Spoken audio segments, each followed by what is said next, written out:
ഏവർക്കും ദേവദാരുവിലെ പുതിയൊരധ്യായത്തിലേക്ക് സുസ്വാഗതം. വഴിപാട് മറന്നുപോയാൽ ഉള്ള ക്ഷമാപണം എന്താണെന്ന് നോക്കാം.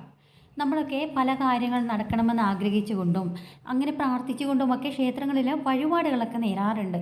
എന്നാൽ കുറച്ചു കാലം കഴിയുമ്പോൾ ചിലപ്പോൾ ചില വഴിപാടുകളൊക്കെ നമ്മൾ വിട്ടുപോകും, അത് നടത്താനായിട്ട് മറന്നുപോകും. അത് പിന്നീട് ഓർത്തെടുക്കാനും ചിലപ്പോൾ നമ്മളെ പോലെ ഉള്ളവർക്ക് സാധിച്ചെന്ന് വരില്ല.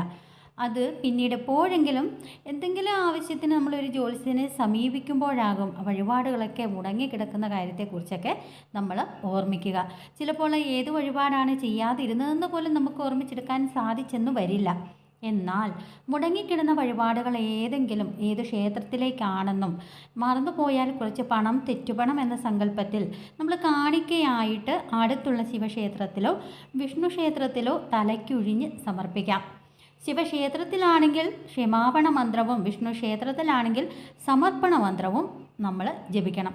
ഇനി ഏത് ക്ഷേത്രത്തിലേക്കാണെന്ന് ഓർമ്മ ഉണ്ടെങ്കിൽ ആ ക്ഷേത്രത്തിൽ തന്നെ വഴിപാട് ചെയ്യാവുന്നതാണ് ഏറ്റവും ഉത്തമം. ക്ഷമാപണ മന്ത്രം ഇതാണ്: കരചരണകൃതം വാ കായജം കർമ്മജം വാ ശ്രവണനയനജം വാ മാനസം വാ അപരാധം വിഹിതം അവിഹിതം സ്വാ സർവമേ തർശമസ്സു. ശിവ ശിവകാരുണാബ്ദേ ശ്രീ മഹാദേവ ശംഭു. ഇതാണ് ക്ഷമാപണ മന്ത്രം.